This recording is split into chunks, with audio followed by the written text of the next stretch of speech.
तो दोस्तों, आज के इस एक्सप्लेनर में हम एक ऐसी कहानी की गहराई में उतरने वाले हैं जो खैर आपकी रातों की नींद उड़ा सकती है। हम सभी को अपनी गर्मियों की छुट्टियां याद है ना? स्कूल बंद होना, दोस्तों के साथ खेलना और परिवार के साथ वो लंबी यात्राएं। ये एक ऐसा समय होता है जो सुनहरी यादों से भरा होता है। स्रोत सामग्री हमें साल 1998 में वापस ले जाती है। 16 साल की निशा और उसका 13 साल का छोटा भाई अमन अपनी गर्मियों की छुट्टियों को लेकर बेहद उत्साहित थे। वे दोनों शिमला के पास एक छोटे से गांव में जा रहे थे। शुरुआत में तो ये बिल्कुल एक क्लासिक, पुरानी यादों को ताज़ा करने वाली कहानी लगती है, लेकिन ये कोई सामान्य छुट्टी नहीं थी। ये एक ऐसा खौफनाक रहस्य बनने वाली थी जिसकी उन्होंने सपने में भी कल्पना नहीं की थी। अब जरा कल्पना कीजिए, पूरे 10 साल, जी हाँ, एक पूरा दशक बीत चुका है। बच्चे आखिरकार अपने नाना नानी से मिलने जा रहे हैं। ये एक बहुत ही खुशी का पल होना चाहिए था, एक बहुप्रतीक्षित मिलन। लेकिन स्रोत सामग्री हमें बताती है कि कैसे ये सारा उत्साह बहुत जल्द एक डरावने सपने में बदल गया। और यही सवाल हमारी आज की इस पूरी चर्चा का आधार तय करता है। आखिर कैसे एक पारिवारिक सफर अचानक जान बचाने की जंग बन गया। आज हम उन सुरागों और घटनाओं का विश्लेषण करेंगे जिन्होंने इस ट्रिप को अस्तित्व बचाने की लड़ाई में बदल दिया। चलिए, सबसे पहले शिमला तक के इस सफर की टाइमलाइन पर नजर डालते हैं। देखिए, कुछ घंटे पहले वो ट्रेन में चढ़ते हैं, मिड डे यानी दोपहर में शिमला स्टेशन पहुंचते हैं और फिर दोपहर के बाद उनकी मुलाकात अपने नाना नानी से होती है। ये सिर्फ एक आम यात्रा नहीं थी, ये इन दोनों भाई बहनों के लिए एक बहुत बड़ा कदम था, क्योंकि वे पहली बार अपने माता पिता के बिना पूरी तरह अकेले यात्रा कर रहे थे। शुरुआत में सब कुछ एकदम सामान्य और रोमांचक लगता है। एक अलग थलग फार्म हाउस की ओर उनका सफर बस शुरू ही हुआ था। लेकिन अब स्टेशन पर पहुंचते ही ना, पहली अजीब चीज होती है। जब बच्चे ट्रेन से उतरे तो उन्हें क्या उम्मीद थी? प्यार भरे, जाने पहचाने चेहरे जो उन्हें बाहें फैलाकर गले लगा लें, है ना? लेकिन हकीकत एकदम उलट थी। बच्चे अपने नाना नानी की तरफ दौड़े तो सही, लेकिन स्रोत स्पष्ट रूप से उन चेहरों का जो वर्णन करता है वो रोंगटे खड़े कर देने वाला है। वे कमजोर लग रहे थे, उनकी आंखों में एक अजीब सा खालीपन था और चेहरे पर जो मुस्कुराहट थी वो पूरी तरह से नकली और बनावटी लग रही थी। ऐसा लग रहा था मानो उन्हें मुस्कुराना आता ही ना हो। ये सबसे पहली और बहुत बड़ी विसंगति थी। अब आप शायद सोच रहे होंगे कि भाई, बच्चों ने स्टेशन पर उस अजीबोगरीब बर्ताव को तुरंत नज़रअंदाज क्यों कर दिया? उन्हें शक क्यों नहीं हुआ? इसका सीधा सा जवाब है ये संख्या 10। पूरे 10 साल बीत चुके थे। ये एक बहुत लंबा समय होता है, खासकर बढ़ते हुए बच्चों के लिए। उन्होंने अपने नाना नानी के उस खोखले व्यवहार और अजीब सी बनावटी मुस्कान को केवल बढ़ती हुई उम्र और बुढ़ापे का असर मान लिया। वे बस उनसे मिलकर इतने खुश थे कि उनका ध्यान किसी भी खतरे की तरफ गया ही नहीं। लेकिन रेड फ्लैग्स यानी खतरे के संकेत तो बस शुरू ही हुए थे। उस दिन शिमला में तेज धूप थी, झुलसा देने वाली गर्मी पड़ रही थी, लेकिन फिर भी नाना नानी ने भारी ऊनी शॉल ओढ़े हुए थे। मतलब ये पूरी तरह से अस्वाभाविक था। फिर घर तक की 1 घंटे की कार ड्राइव।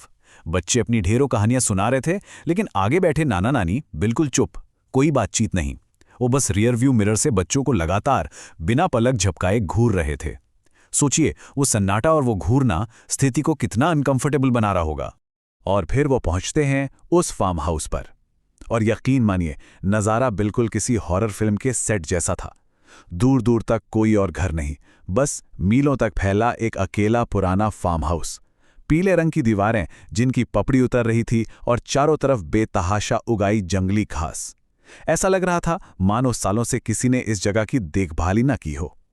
वहां एक ऐसा खौफनाक सन्नाटा और अलगाव था जिसने अमन को भी ये मजाक करने पर मजबूर कर दिया कि ऐसी जगहों पर हॉरर फिल्में शूट होती हैं। अब देखें, घर के अंदर कदम रखते ही एक और अजीब चीज ने उनका स्वागत किया। एक बहुत ही भयंकर सड़ांध, मतलब ऐसी बदबू जैसे कुछ बहुत बुरा सड़ रहा हो। जब बच्चों ने इस गंदी बदबू पर मुंह बनाया तो नानी ने एक अजीब सी ठंडी मुस्कान के साथ ये स्पष्टीकरण दिया, अरे ये तो सिर्फ खेतों के गोबर की बदबू है। ये बात सुनने में भले ही आम लगे, लेकिन ये बहुत ही परेशान करने वाली है, क्योंकि ये स्पष्ट रूप से एक बहुत ही गहरी और भयानक सच्चाई को छुपाने का प्रयास था। चीजों को जबरदस्ती सामान्य दिखाने की इस कोशिश ने स्थिति को अंदर ही अंदर और भी डरावना बना दिया था। अब बात करते हैं पहली रात की। ये टाइमलाइन सच में बेचैन करने वाली है। शाम को सभी डाइनिंग टेबल पर बैठते हैं, लेकिन एक अजीब बात होती है। नाना नानी खाने का एक निवाला भी नहीं छूते। वो बस खाली बैठे रहते हैं और बच्चों को घूरते रहते हैं। फिर रात को नाना जी आते हैं और बच्चों को उनके कमरे में एक सख्त चेतावनी देकर सचमुच बाहर से ताला लगाकर बंद कर देते हैं। एक अनजान जगह, एक बड़ा सा अंधेरा कमरा और बाहर से लगा ताला। नाना जी की वो चेतावनी बिल्कुल साफ और तीखी थी। रात में अपने कमरे से बाहर बिल्कुल मत निकलना। उन्होंने बहाना तो ये बनाया कि रात में बाहर जानवरों की आवाजें आती हैं, इसलिए डरने की जरूरत नहीं है। लेकिन सबसे महत्वपूर्ण बात यही थी कि वे कमरे से बाहर कदम ना रखें। इस एक वाक्य ने उस घर के अंदर कड़े नियम स्थापित कर दिए। अब ये सिर्फ एक छुट्टी मनाने वाली जगह नहीं रह गई थी, बल्कि एक ऐसा इलाका बन गया था जहां बच्चों को एक अज्ञात खतरे से बचने के लिए रात भर एक कमरे में कैद रहना था। अगले 2 दिन खैर वो किसी डरावने सपने से कम नहीं थे। अजीब घटनाओं का सिलसिला थमने का नाम ही नहीं ले रहा था। हर दोपहर नाना नानी ये कहकर गायब हो जाते कि वो खेत के काम के लिए जा रहे हैं। घर का इकलौता लैंडलाइन फोन पूरी तरह डेड था। मतलब बच्चे बाहरी दुनिया से पूरी तरह कट चुके थे। और उनका व्यवहार, नानी अक्सर बिना किसी बात के एकदम से जोर जोर से हंसने लगती थीं। और नाना जी, वो बस घंटों तक एक ही जगह बैठकर खाली दीवार को घूरते रहते थे। अलगाव और पागलपन का एक बहुत ही भयानक मिश्रण तैयार हो रहा था। तनाव तब अपनी चरम सीमा पर पहुंच गया जब अमन ने किचन का फ्रिज खुला देखा। अंदर कुछ भी सामान्य नहीं था, सिर्फ एक पतीला रखा था और उस पतीले के अंदर एक बहुत ही गाढ़ा लाल रंग का तरल पदार्थ था। जब अमन ने हिम्मत करके नानी से इसके बारे में पूछा तो नानी ने इसे बस एक पुरानी फैमिली रेसिपी कहकर टाल दिया और फिर से उसी तरह जोर जोर से पागलों की तरह हंसने लगी। अब देखिए, ये वो पॉइंट है जहां निशा ने वो सख्त नियम तोड़ दिया। उस रात एक अजीब सी आवाज से निशा की नींद टूट गई।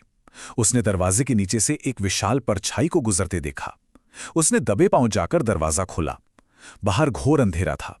वो सड़ांध अब और भी तेज हो गई थी और खुरचने की आवाजें आ रही थीं, जो किसी भी एंगल से जानवर की नहीं लग रही थीं। और तभी अंधेरे में पीछे से किसी ने उसे मजबूती से पकड़ लिया। वो नानी थी। उनका चेहरा पीला पड़ चुका था और होठों पर वही खौफनाक नकली मुस्कान चिपकी हुई थी।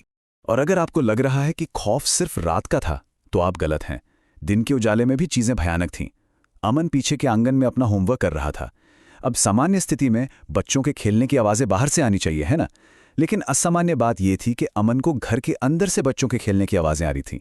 जब उसने खिड़की से झांका तो उसे एक छोटे लड़के की परछाई दिखी, लेकिन जब वो अंदर गया तो घर पूरी तरह से खाली था। वहां कोई नहीं था। उसी खाली घर में उस लड़के को ढूंढते हुए अमन की नजर ड्राइंग रूम में रखी एक पुरानी ब्लैक एंड व्हाइट तस्वीर पर पड़ी। ये नाना नानी की एक तस्वीर थी और जो उसने देखा वो किसी भी बुरे सपने से बदतर था। उस तस्वीर में उसके नाना नानी की आंखों से सचमुच खून बह रहा था। अमन दहशत में आ गया। उसने तुरंत निशा को बुलाया, लेकिन जब तक निशा वहां पहुंची तस्वीर एकदम सामान्य हो चुकी थी। ये वो पल है जो सोचने पर मजबूर करता है। क्या वे मतिभ्रम का शिकार हो रहे थे या उस घर में सच में कोई डार्क पारलौकिक शक्ति मौजूद थी? अब हम इस एक्सप्लेनर के सबसे बड़े सवाल पर आते हैं। वो भयंकर सड़ांध असल में आ कहां से रही थी? नानी ने बार बार कहा था कि ये खेतों से आ रहे गोबर की बदबू है, लेकिन क्या वास्तव में ऐसा था? घर के अंदर की वो अजीब आवाजें, वो खौफनाक परछाइयां और वो कभी न खत्म होने वाली बदबू अब एक ही दिशा में इशारा कर रही थीं। दोनों भाई बहन अब समझ चुके थे कि उन्हें उस स्रोत का पता लगाना ही होगा, क्योंकि सच्चाई उस झूठ से कहीं अधिक भयानक होने वाली थी जो उन्हें बताया जा रहा था। और वो स्रोत था फर्स्ट फ्लोर का एक कमरा। ये उनके नाना नानी का अपना कमरा था, जो हमेशा, मेरा मतलब है हर वक्त, बाहर से बंद रहता था। बच्चों ने ध्यान दिया कि पूरे घर में जो असहनीय सड़ांध फैली हुई थी वो असल में इसी बंद दरवाजे के ठीक पीछे से सबसे ज्यादा आ रही थी। अब ये बात बिल्कुल स्पष्ट हो गई थी कि इसी कमरे में उनके सारे सवालों के जवाब दबे हुए थे। अब सस्पेंस और बर्दाश्त नहीं होता। आखिरकार सच्चाई सामने आने का वक्त आ गया था। दोनों भाई बहन छुपते छुपाते किसी तरह चाबियों का गुच्छा ढूंढ निकालते हैं और डरते कांपते फर्स्ट फ्लोर के उस कमरे तक पहुंचते हैं। जैसे ही वे उस भारी लकड़ी के दरवाजे को खोलते हैं, सड़ान की एक ऐसी तेज लहर बाहर आती है जिसे बर्दाश्त करना सच में नामुमकिन था। वे अपना मुंह ढककर अंदर जाते हैं और वहां बिस्तर पर जो नजारा था उसने उनके होश उड़ा दिए। बिस्तर पर 2 इंसान नहीं बल्कि 2 सड़ती हुई लाशें पड़ी थीं। लेकिन सबसे बड़ा झटका तो अभी बाकी था। जब निशा हिम्मत करके उन सड़ती हुई लाशों के थोड़ा करीब गई तो उसकी नजर एक चीज पर टिक गई। एक लाश के सड़ते हुए गले में एक जाना पहचाना लॉकेट था। जी हां, यह बिल्कुल वही लॉकेट था जो उसकी नानी हमेशा पहना करती थीं। एक पल में ही सब कुछ साफ हो गया। निशा के पैरों तले जमीन खिसक गई। बिस्तर पर पड़ी ये लाशें किसी और की नहीं बल्कि उनके अपने असली नाना नानी की थीं। तो अब इस एक्सप्लेनर को हम एक ऐसे सवाल पर खत्म करते हैं जो आपको अंदर तक हिला देगा। जरा सोचिए, अगर उनके असली नाना नानी की लाशें इतने दिनों से फर्स्ट फ्लोर के उस बंद कमरे में सड़ रही थीं, तो पिछले कुछ दिनों से वे नीचे जिनके साथ रह रहे थे, जिनके साथ खा रहे थे, जो उन्हें कमरे में बंद कर रहे थे और जो उन्हें घूर रहे थे, वे आखिर कौन थे? ये विचार हमें सोचने पर मजबूर कर देता है कि कभी-कभी सबसे सुरक्षित लगने वाली जगहें ही सबसे भयानक रहस्य छुपाए होती हैं।